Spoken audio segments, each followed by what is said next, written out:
नमस्कार भाइयों। आज मैं अपने दोनों बच्चों के साथ में हूँ। ये है मेरा बड़ा बेटा और ये है मेरा छोटा बेटा। तो आज मैं दोनों के साथ में हूँ। तो दोस्तों, थोड़े दिन पहले एक कमेंट आया था जिसमें एक भाई जी पूछ रहे थे कि भैया क्या ब्रह्मचर्य के रास्ते में गृहस्थ की जगह नहीं है। तो देखिए मेरे भाइयों, ये शब्द तो मैं किसी वीडियो में प्रयोग नहीं किया हूँ। इस तरह का शब्द मैं किसी भी वीडियो में प्रयोग नहीं किया हूँ कि ब्रह्मचर्य का मार्ग में गृहस्थ के लिए जगह नहीं है। ऐसा कोई भी शब्द मैंने वीडियो में किसी भी वीडियो में प्रयोग नहीं किया हूँ। मैं तो हर वीडियो में यही कहता हूँ कि मेरे भाइयों, यदि आप गलत क्रिया के कारण या किसी अन्य कारण से, जैसे कि बहुत ज़्यादा परिश्रम कर लेने के कारण या अच्छे खान पान न मिलने के कारण या बहुत ज़्यादा तनावपूर्ण जीवन रहने के कारण या किसी भी अन्य कारण से यदि आप बहुत छिड़ हो गए हैं, बहुत कमज़ोर हो गए हैं, बहुत दुर्बल हो गए हैं और अब आपको गृहस्थ में जाने से डर लगता है, अब आपको गृहस्थ आप इतने ज़्यादा दुर्बल हो गए हैं, इतने ज़्यादा मानसिक शक्ति क्षीण हो गया, शारीरिक शक्ति क्षीण हो गया है, पढ़ाई लिखाई में मन नहीं लगता है, खाना पीना नहीं पचता है, पेट की अग्नि बहुत दुर्बल हो गई, इस तरह के सब आप समस्याओं से पीड़ित हो गए हैं और इन समस्याओं के कारण आपको गृहस्थ में जाने से डर लगता है, अर्थात शादी विवाह करने से आपको डर लगता है। तो आप ब्रह्मचर्य का पालन करिए। आप थोड़े दिन ब्रह्मचर्य का पालन कर लीजिए, 6 महीना, 8 महीना, 1 साल, 1.5 साल या 2 साल तक आप ब्रह्मचर्य का पालन कर लीजिए। आप गृहस्थ के लायक बन जाएंगे। मैं यही कहता हूँ कि आप थोड़े दिन तक ब्रह्मचर्य का पालन करिए, आप गृहस्थ के लायक बन जाएंगे। मैं भागने की बात नहीं करता हूँ, मैं मैदान छोड़ करके, गृहस्थ छोड़ करके, घर छोड़ करके भागने की बात नहीं कर रहा हूँ। मैं तो आपको कर्मयोगी बना रहा हूँ भाइयों, कर्मयोगी। आप कर्म करें, गृहस्थ में रहें, गृहस्थ के लायक बने।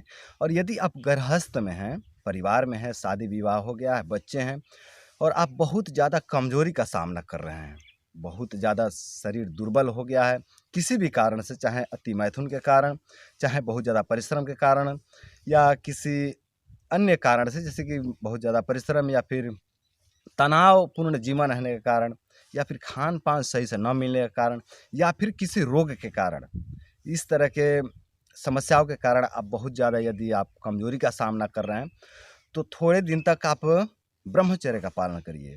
गृहस्थ में रहते हुए भी आप 6 महीना, 8 महीना या 1 साल का एक ब्रह्मचर्या करिए, अखंड ब्रह्मचर्या करिए और उसके बाद आप संयम पूर्वक गृहस्थ में रहिए। संयम पूर्वक आप कभी भी बहुत ज़्यादा कामुक नहीं बनेंगे। अगर बहुत ज़्यादा आप कामुक बनते हैं तो आपका शरीर खराब होगा, आपके शरीर का क्षय हो जाएगा, फिर से आप जो है कि वहीं पे आ जाएंगे जहाँ पे थे, मतलब आप फिर से दुर्बल हो जाएंगे, रोगी हो जाएंगे। तो थोड़े दिन ब्रह्मचर्या कर लीजिए। ब्रह्मचर्या करने के बाद जब आपका शरीर अच्छा हो जाए, आप गृहस्थ के लायक बन जाए, तो फिर से आप गृहस्थ में आकर के अपना जीवन संयम पूर्वक जिएँ। तो मैं यही गाइड करता हूँ मेरे भाइयों, मैं आपको गाइड करता हूँ कि आप इस तरह के कमजोरियों को, बीमारियों को ब्रह्मचर्या से दूर करें।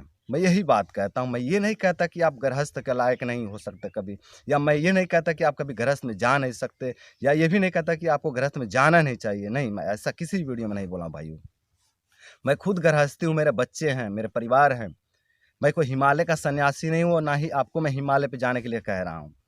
मैं कह रहा हूँ कि आप घर में रहते हुए पूरा अपना कर्तव्य निभाते हुए, माता पिता का सेवा करते हुए और अपने बच्चों के साथ में भी रह करके आप ब्रह्मचर्य का पालन कर सकते हैं।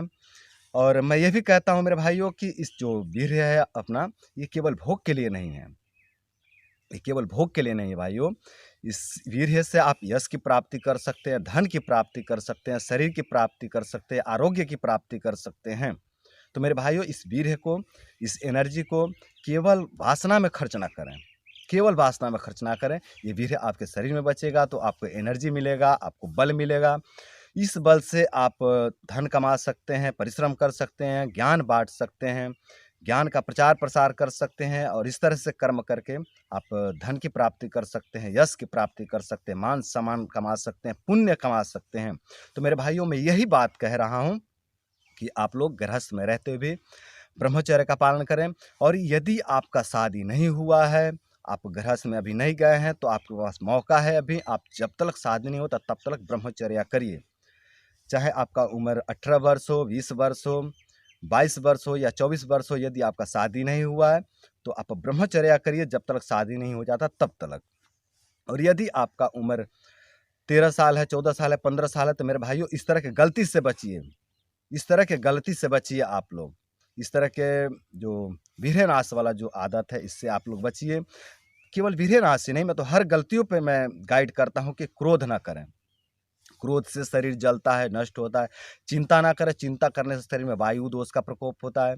आयुर्वेद में कहा गया है, जो प्राचीन वैज्ञानिक है अपने, जो ऋषि महर्षि है, ऋषि महर्षि जो है ना, ये प्राचीन वैज्ञानिक है भाइयों। प्राचीन वैज्ञानिकों को ही ऋषि महर्षि हम लोग कहते हैं, ठीक है। तो ये जो अपने प्राचीन वैज्ञानिक है, जो ऋषि महर्षि हैं, उन्होंने कहा है, इन्होंने बांट रखा कि किस तरह की गलती करने से कौन से दोषा प्रकोप होते हैं शरीर में।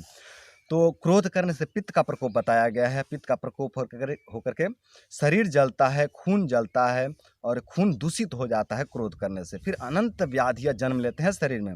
तो आप अपने क्रोध पर भी काम करें। चिंता करने से शरीर का जो खून है, शरीर का जो एनर्जी है, वो सूख जाता है और सूख करके फिर वात दोष का प्रकोप हो जाता है। तो इस तरह के व्यर्थ में चिंता ना करें। आप थोड़ा भजन कीर्तन करते रहें, थोड़ा भक्ति करते रहें और हमेशा प्रसन्न रहने का प्रयास करें। इस तरह के जो मनोविकार हैं उसको भी दूर करें। किसी के प्रति द्वेष है, जलन है, दुश्मनी है, उसको दूर करें। इस तरह के जो भी आपके जीवनचर्या में, जो भी आपके जीवन में गलतियां हैं, उन गलतियों को दूर करें मेरे भाइयों। और चिंता मत करिए, आप बिल्कुल स्वस्थ हो जाएंगे। परमपिता परमात्मा आपका सहयोग करेंगे। बस आप अपना कर्म अच्छा रखिए, अपना स्वभाव अच्छा रखिए। परमपिता परमात्मा आपका सहयोग जरूर करेंगे, आप सभी भाइयों का सहयोग करेंगे। और अपने बच्चों तक भी ये संस्कार जरूर पहुंचाए ब्रह्मचर्य वाला। मैं अपने बच्चों को गाइड करता हूं। अभी बहुत छोटे हैं, अभी कोई इनका विशेष उम्र नहीं है, फिर भी मैं इनको समझाता हूं कि ब्रह्मचर्या क्या है। मैं दोनों बच्चों को ही गाइड करता रहता हूं कि इस तरह की गलती नहीं करेंगे, इस तरह की कुछ भी गलतियां अपने जीवन में नहीं रखेंगे, ब्रह्मचर्य युक्त जीवन जिएंगे और अपने जीवन को सुंदर, सरल और सफल बनाएंगे। तो भाइयों, आप लोग अपने बच्चों को भी गाइड करें। अपने छोटे, अगर आपके घर में छोटे बच्चे हैं, भले ही आपके बच्चे ना हों, आपके भाई के बच्चे हों या आपके छोटे कोई भाई है, उसको भी गाइड करें। इस तरह के गलतियों से बचाएं भाइयों। ये बहुत बहुत बेकार आदत है, बहुत दुष्प्रभाव डाल देती है शरीर पर, बहुत दुष्प्रभाव डाल देती है। किसी भी बीमारी से इतना ज़्यादा शरीर नहीं टूटता है भाइयों। मैं पहले भी कई वीडियो में बता चुका हूँ कि जो छोटे बच्चे का जो इम्यूनिटी होता है ना, उससे भी कम इम्यूनिटी हो जाता है वीर्यनाश वाले व्यक्ति का। एक छोटे बच्चे को जब बुखार आता है या खांसी होता है या फिर सांस लेने की परेशानी होती है या फिर खून का इन्फेक्शन होता है या फिर कुछ भी उनको दिक्कत होता है, कान बहने का दिक्कत होता है, कान का दर्द होता है, दिमाग का दर्द होता है, कुछ भी हो जाए, उनका जो है कि रिकवरी हो जाता है 1 सप्ताह से 8 से 10 दिन में। लेकिन वीर्यनाश के कारण जो रोग होते हैं भाइयों, उसका उपचार आसानी से नहीं होता है। उसमें ब्रह्मचर्या ही काम करता है और ब्रह्मचर्य से रिकवरी मिलता है। कोई भी दवाई ऐसे केस में काम नहीं करता है मेरे भाइयों। तो छोटे बच्चों को भी गाइड करें और आप लोग भी सावधान रहें, सतर्क रहें, ब्रह्मचर्य का पालन करें और ब्रह्मचर्य का पालन करके अपने जीवन को सुंदर, सरल और सफल बनाएं। तो आज के लिए इतना ही। नमस्कार।